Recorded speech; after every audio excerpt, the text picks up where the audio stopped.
Hello, good evening. This is just 10 Talk News PH. Uh, Meron lang tayong updates ng konti. This is with regards to PP Sara. But before that, gusto kong i-request sa inyo na please like, share, and subscribe para naman magandang gabi natin. Please share, like, and subscribe. Now for the update nga, kasi nagkaroon ng press con si BP Sara doon sa Zamboanga City. And ito yung mga excerpts, very important excerpts doon sa mga sinasabi niya. So, alam natin na yung PNP, ang NBI ay PNP. I think PNP filed charges against BP Sara. And one of those charges is the violation of the anti-terrorism law. So, medyo mabigat kung pakinggan natin, di ba? Isipin mo, anti-terrorism. Sa dahilan daw na tinitreat niya, treat ba kuno yun? Treat si BBM, si Lisa at saka si Martin, si Tambi, with the plot, murder plot. Ayun ang gustong ipalabas, kaya that's violating the anti-terrorism law dahil sa ginagawa nilang ni BP Sara na yan. So, clear naman anong intensyon. Anong intensyon ng PNP at mga alipuris ni BBM at saka ni Lisa at saka ni Tambi.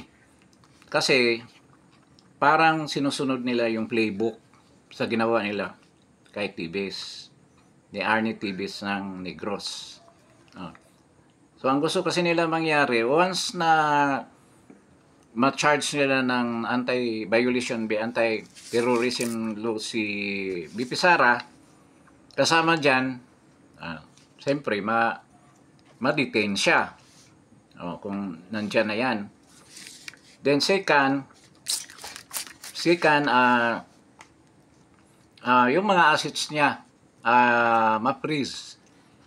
Ma-freeze yung assets niya. So, kung meron siyang mga properties, hindi siya makapasok.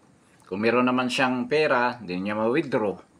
So, talagang pipilayan si BP Sara at ikakansila yung passport niya. So, merong whole departure order yan, kasama dyan sa anti-terrorism law violation para hindi siya makalabas ng bansa. So, ganyan yan. Yung playbook nga, yan nga, sinusunod yung nangyari kay Arnie Tibes. So, anong mangyayari niyan?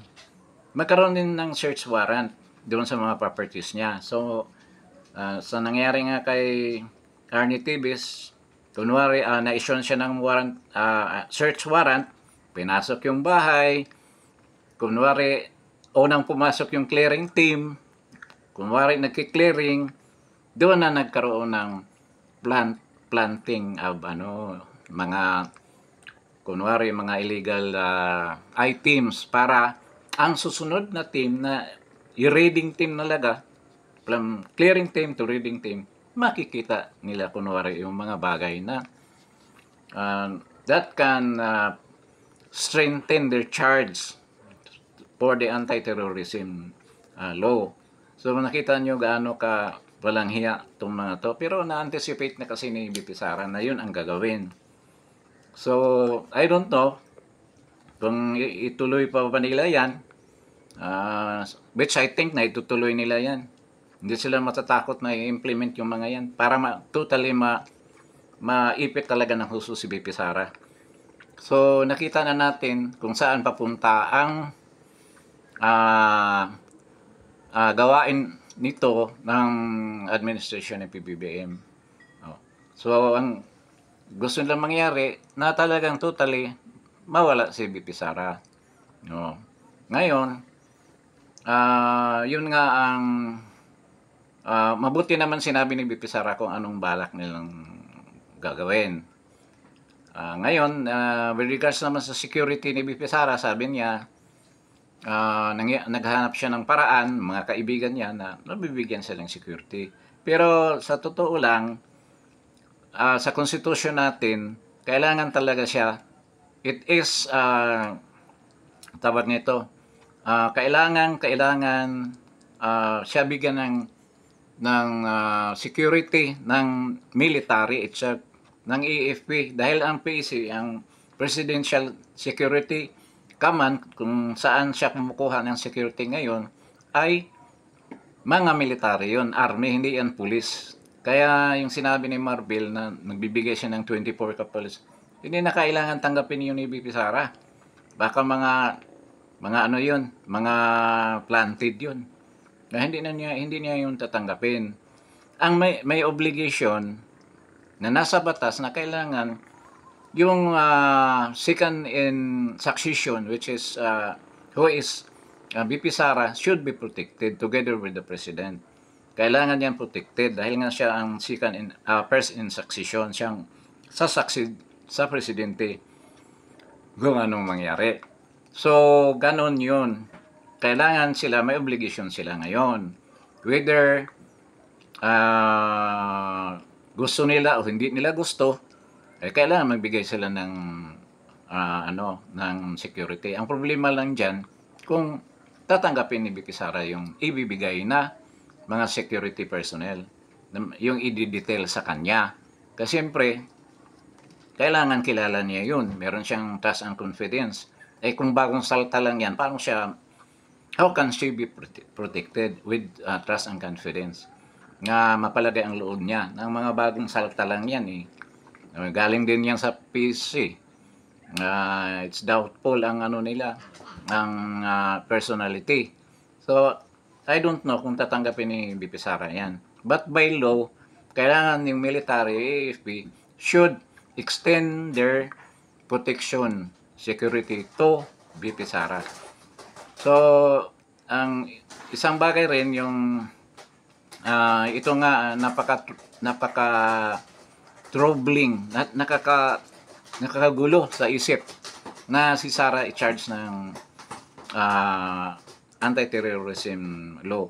Pero sa tingin ko kay BP Sara, baliwala sa kanya dahil sa totoo lang, ang reason na magkaroon ng batas na yan, violation yan, napakabigat ng kailangan mga dahilan para ang isang tao ay ma-charge in violation of the anti-terrorism law.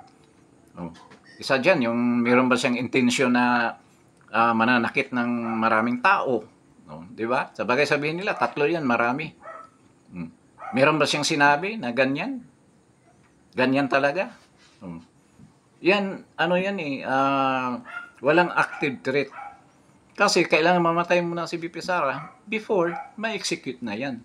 Sabihin, naghahabilin siya, pwede naman niya ihabilin sa mga kamag-anak niya, not necessarily yung tao na assassin na gusto nilang ipalabas. Pwede sa mga mahal na sa buhay, sabihin niya. Di ba? So, ganyan yan. Kaya, kung fair lang yung batas, yung justice system natin, madali lang lusutan yan. Tsaka maraming, aside from BP Sara, alam niya yung batas niya. Kaya, marami rin siyang lawyers. Hindi naman papabayaan ng mga lawyers yan. Ang bukod dyan, kung anong mangyari kay BP Sara, baka, na yan, ang mangyari kay BBM, magiging game over sila. Kasi, parang, ini-small nila yung mga ginawa ng mga, ngayon, supporters ni BP Sara. Parang hindi nila pinapansin. They are for a great surprise kung anong nangyari kay BP Sara. And I think, hindi sila titigil Hindi talaga sila titigil niyan. At saka, parang pinabilis nila ang pagbagsak nila kung gagawin nila yon. Which I think, definitely, in their minds, talagang gagawin nila yan. Kaya sinabi ni BP Sara din na si Martin gusto magiging vice president. Gusto siyang malis, maging vice president siya. Then, siguro later on naging presidente. Malay mo mag-resign si BBM. Siya na ang presidente ngayon. in the latter part ng kanyang presidency ni BBM. Or, ang play nila dyan, mag People's Initiative. At least wala nang harang. Kasi BP Sara, hindi na Vice President. Oh, ganun ang play nila. Pero, hindi nila ini-equate, wala sa equation nila yung mga tao. Talagang dinidisregard nila yung the anger that might be experienced, that they might experience kung anong mangyari kay BP Sara.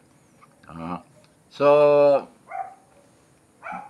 na-mention din niya yung sa security pala, na-mentionan niya na ang PNP, wala yan doon sa yung pagbibigay ng security. Hindi kasama yan dahil by law, talagang AFP lang ang pwede bigay ng security. Compulsory, obligated ang PNP, ang AFP na magbigay ng security sa kanya. Pero sabi ni BP Sara, I'm talking to my friends para i-provide yung security niya. So, dalawang bagay yan. How to legalize ng mga security niya kung saang galing ang mga security niya na magbabantay sa kanya na meron siyang trust and confidence. Kasi sigurado ako yung galing sa PC, baka hindi niya tatanggapin din yan eh. Di ba? May option naman siya na hindi niya tanggapin. Kung meron siyang doubt sa kanyang security, nasa tumatanggap ng security yan. Pwede niyang ayawan. So, ngayon, yun ang latest na development regarding dyan sa mga kaso na isasampa ng pulis, yung mga sinasampa ni Gadon na ni Gadon, meron yung regarding dalawang kaso yon, tsaka yung dati pa na 2011 pa raw yun, yung regarding doon sa sheriff na sinuntok niya, hanggang ngayon hindi pa pala tapos. So kung i-file ni Gadon yan, kung ganyan katagal ang disbarment case, hindi na presidente si BBM niya. Kung ganyan katagal, 2011, hindi pa acted upon by the court. So, that's more than, ngayon, 24. Almost, more than 13 years, no? Kung 2000, di baka presidente na si BP Sara yan. Di ba? Kaya, hindi niya, he was not irked or worried about yung mga kaso ng disbarment. So, yun ang pinaka-latest na yun na ongoings dito, palitan. I'm updating you with this information kasi yung iba nababahala, hindi nila alam kung ano ba talaga. But sa akin, ano mangyari kay BP Sara, there are positive events that will happen. Kung negative or positive ang mahirap o pangit o hindi ang mangyayari kay BP Sara, lahat niyan may tama ang administrasyon ng PBBM. So I think dito na lang tayo na I'm requesting you to libre naman ang like, then share and subscribe this channel. So maraming salamat and good evening sa inyong lahat. Kung anong time zone man kayo, good day. And see you in my next vlog.